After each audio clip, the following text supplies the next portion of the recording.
Hi, good morning, good afternoon, good evening, everybody. It's a great pleasure to be with you today to talk about he for she. I think I'd like to start by saying that we all know the famous saying, behind every man there is a woman.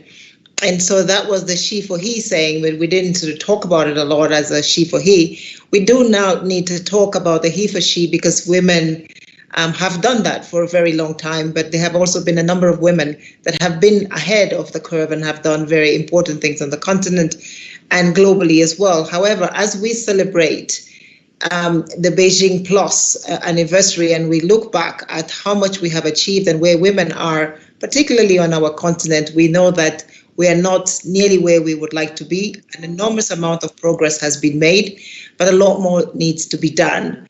And that's why I'm very, very happy to be here today talking to you, and particularly in partnership with Standard Bank, because as we just heard from the CEO, the United Nations Economic Commission for Africa, together with Standard Bank, has launched the African Women's Impact Fund.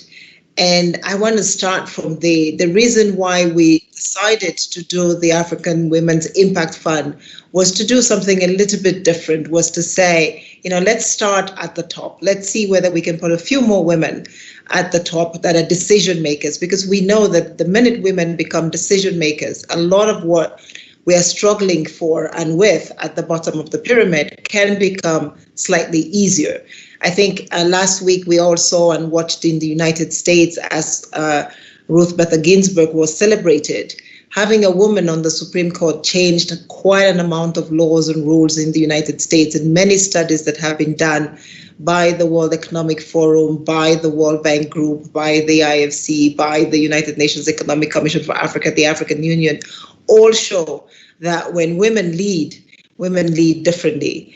And I think that I'm very proud, as you know, we had a woman leading the African Union for a while, Her Excellency, Madame Dlamini Zuma from South Africa.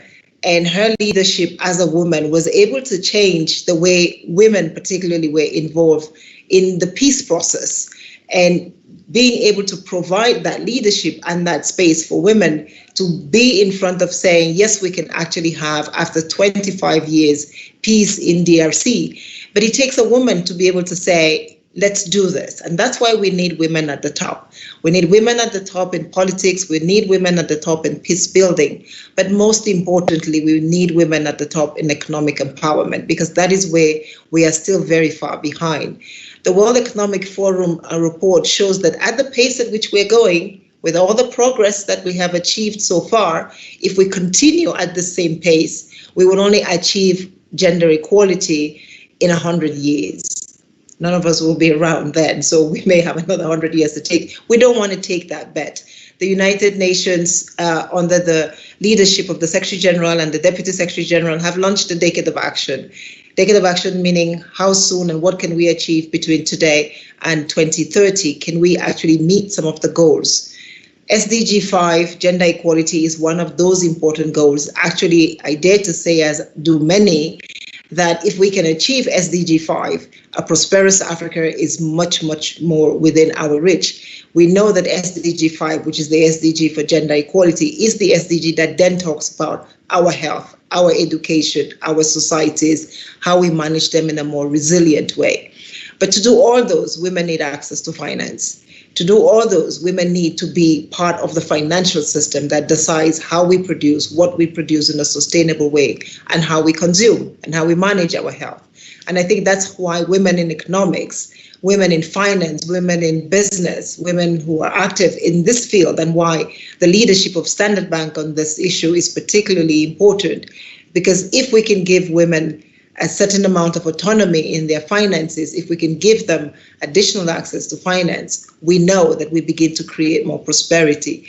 We've done a lot of work that shows that when women manage finances, when women, and there's a lot of work across the globe, by the way, that shows that when women are on boards, the companies do better.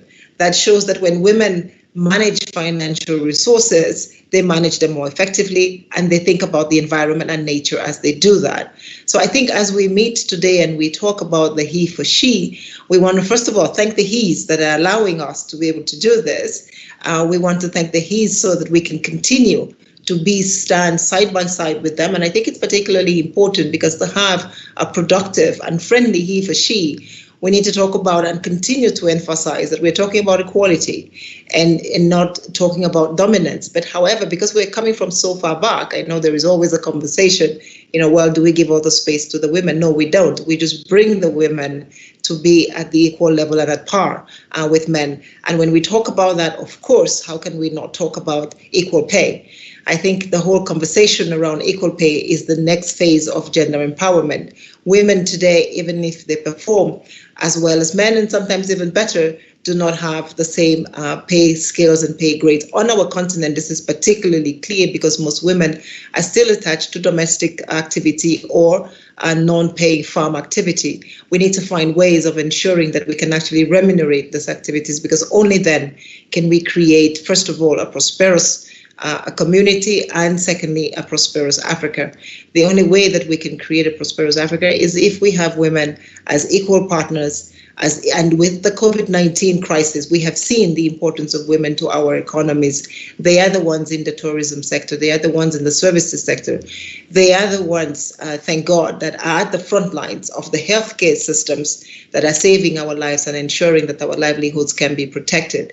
So if ever there was a time or there was any doubt that women are an integral part of our economic fabric and that we must ensure that they have equal access, I think COVID-19 has demonstrated the importance and the sacrifice that many of these women are making so that our societies can continue to survive. And with that, I just want to say again that if we can, and if we decide as Africa, because we can do it, when we go back into Africa's history, we have history upon history of queens in South Africa and in many parts of our continent that have been able to fight, conquer, and rule.